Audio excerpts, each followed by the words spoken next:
మనకి కొన్నిసార్లు కొన్ని డాక్యుమెంట్లు చూస్తే అన్ని అక్షరాలు, నంబర్లు చాలా ఫార్మల్గా, కొంచెం బోర్ కూడా అనిపిస్తుంటాయి.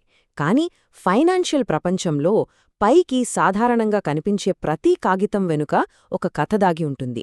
ఈరోజు మనం అలాంటి ఒక డాక్యుమెంట్ని తెరిచి దాని లోపలి కథేంటో చూద్దాం. సో మన ముందున్న ప్రశ్నే ఇదే.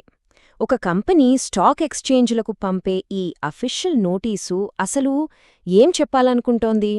అందుకే ఈ డాక్యుమెంట్ను ఒక పజిల్లాగా చూద్దాం. ఒక్కో ముక్కను జాగ్రత్తగా పరిశీలించి అసలు చిత్రాన్ని అర్థం చేసుకునే ప్రయత్నం చేద్దాం. సరే, మరి మొదలు పెడదామా? ముందుగా ఈ కథలో మన హీరో ఎవరు అంటే ఈ సందేశాన్ని మనకు పంపుతున్న కంపెనీ ఏదో చూద్దాం. ఈ డాక్యుమెంట్ పంపింది ప్రెసిషన్ క్యామ్షాఫ్ట్స్ లిమిటెడ్. ఇక్కడ చూడండి, వాళ్ల లోగోతో పాటు ఒక స్లోగన్ కూడా ఉంది, వెబ్ ప్యాషన్ మీట్స్ పర్ఫార్మెన్స్. భలే ఉంది కదూ! ఆసక్తి పనితనంతో కలిసే చోటు అని. అంటే వాళ్లు తమ పని పట్ల ఎంత ప్యాషనేట్గా ఉంటారో చెప్పకనే చెబుతున్నారు. దానితో పాటు వాళ్ల ఆఫీస్ ఎక్కడ ఉంది అనే వివరాలు కూడా చాలా స్పష్టంగా ఇచ్చారు. ఓకే, ఈ లెటర్ ఎవరు రాశారో తెలిసింది. కాని ఎవరికి రాశారు? ఈ సమాచారం ఎక్కడికి వెళ్తోంది? ఇది ఈ పజిల్లో చాలా ముఖ్యమైన భాగం. చూసారా, ఈ కంపెనీ నేరుగా మన దేశంలో ఉన్న పెద్ద పెద్ద స్టాక్ మార్కెట్లతో అంటే ఎన్ఎస్సి మరియు బిఎస్సిలతో మాట్లాడుతోంది. పబ్లిక్గా లిస్ట్ అయిన ఏ కంపెనీ అయినా ఇలా చేయాల్సిందే. ఎందుకంటే వాళ్ల షేర్లలో డబ్బు పెట్టే ప్రతి ఒక్క ఇన్వెస్టర్కి సమాచారం పారదర్శకంగా ఒకేసారి చేరాలి కదా. ఇదంతా ఎందుకు చేస్తున్నారు? ఏదో ఫ్రెండ్లీగా అప్డేట్ ఇస్తున్నారా? లేనేలేదు. ఈ కమ్యూనికేషన్ను తప్పనిసరి చేసే కొన్ని ఖచ్చితమైన రూల్సున్నాయి. చూసారా, డాక్యుమెంట్లోనే క్లియర్గా రాసి ఉంది, మేం దీన్ని సరదాకి పంపట్లేదు, ఇది మా చట్టపరమైన బాధ్యత అని. అంటే ఇక్కడ ఒక నిర్దిష్టమైన రూల్ని, సెబీ రెగ్యులేషన్ని పాటిస్తున్నారన్నమాట. ఇంతకీ ఈ సెబీ ఏంటి? సింపుల్గా చెప్పాలంటే ఇండియన్ స్టాక్ మార్కెట్కి ఒక వాచ్డాగ్ లాంటిది. ఒక ఆటలో రెఫరీ ఎలాగో మార్కెట్లో సెబీ అలా. పెట్టుబడిదారుల డబ్బుకి రక్షణగా ఉంటూ అన్ని రూల్స్ ప్రకారం పారదర్శకంగా జరిగేలా చూసుకుంటుంది. కాబట్టి అసలు విషయమేంటంటే, కంపెనీకి ఇష్టం ఉన్నా లేకపోయినా ఈ ముఖ్యమైన సమాచారాన్ని బయట పెట్టి తీరాలి.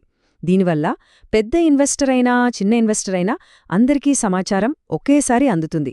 మార్కెట్లో ఎవరికీ అన్యాయం జరగకుండా ఉంటుంది. ఇది చాలా ముఖ్యం. సరే, ఈ రూల్స్ రెగ్యులేషన్స్ అన్నీ పక్కన పెడితే అసలీ మీటింగ్లో ఏం జరిగింది? మ్యాటరేంటి? ఇప్పుడు చూద్దాం. ఇక్కడ చూడండి, వాళ్ళు ఎంత పర్ఫెక్ట్గా డీటెయిల్స్ ఇచ్చారో. మీటింగ్ మధ్యాహ్నం 12:30కి మొదలై 3:45 ముగిసిందని నిమిషాలతో సహా చెప్పారు. అంటే ప్రతీదీ రికార్డ్ చేయబడిందని, అంతా పక్కాగా జరిగిందని దీని అర్థం. సో దాదాపు 3 గంటల పాటు జరిగిన ఈ మీటింగ్లో వాళ్లు తీసుకున్న మెయిన్ డిసిషన్ ఒక్కటే: కంపెనీ యొక్క ఆర్థిక ఫలితాలకు అంటే ఫైనాన్షియల్ రిజల్ట్స్కి బోర్డ్ ఆఫ్ డైరెక్టర్స్ ఆమోదం తెలిపారు. ఈ ఆమోదం డిసెంబర్ 31, 2025తో ముగిసిన క్వార్టర్కి, అలాగే ఆ 9 నెలల కాలానికి సంబంధించినది. అంటే ఆ పర్టిక్యులర్ టైంలో కంపెనీ పనితీరు ఎలా ఉంది అనేది ఇప్పుడు మనకు అధికారికంగా తెలుస్తుందన్నమాట. ఒక్క నిమిషం, ఫైనాన్షియల్ రిజల్ట్స్ అప్రూవ్ చేశామంటున్నారు. సరే, మరి ఆ నంబర్స్ ఎక్కడా? లాభమా నష్టమా? ఆ లెక్కలేవే? ఈ నోటీస్లో ఎక్కడా కనిపించట్లేదేంటి? మంచి ప్రశ్న కదా. ఆ ప్రశ్నకు సమాధానమే ఈ అనెక్షర్ అనే పదం.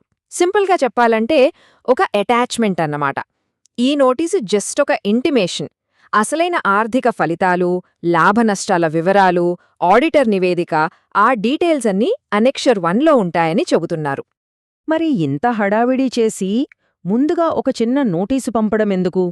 డైరెక్ట్గా రిపోర్ట్ పంపేయొచ్చు కదా. దీని వెనుక ఉన్న అసలు ఉద్దేశమేంటి? ఎందుకంటే ఇదంతా నమ్మకం కోసం. ఆర్థిక ప్రపంచంలో నమ్మకమే కరెన్సీ. ఇలాంటి పారదర్శకమైన ప్రక్రియల ద్వారానే కంపెనీలు మా దగ్గర దాపరికమేమీ లేదు, అంతా ఓపెన్ అని ఇన్వెస్టర్లకు భరోసా ఇస్తాయి. అందరికీ సమాచారం ఒకేసారి చేరడం వల్ల మార్కెట్లో న్యాయం జరుగుతుంది. చూసారా, ఈ ప్రాసెస్ ఎంత క్లియర్గా ఒక క్రమపద్ధతిలో ఉందో? 1 బోర్డ్ మీటింగ్, 2 అందులో ఆమోదం, 3 ఆమోదం తెలిపామని వెంటనే అందరికీ అనౌన్స్మెంట్, 4 ఆ తర్వాత పూర్తి వివరాలతో కూడిన రిపోర్ట్ విడుదల. ప్రతి అడుగు పక్కా ప్లాన్తో జరుగుతోంది. చివరగా ఒక్క విషయం ఆలోచించండి. ఇలాంటి రూల్స్ని తూచా తప్పకుండా ఇంత పర్ఫెక్ట్గా పాటించటమనేది కేవలం ఒక ఫార్మాలిటీ కాదు, అది ఒక కంపెనీ యొక్క క్యారెక్టర్ని చూపిస్తుంది. మేము పారదర్శకంగా ఉంటాం, జవాబుదారీగా ఉంటాం అని ఇన్వెస్టర్లకు ఇచ్చే ఒక బలమైన సంకేతం.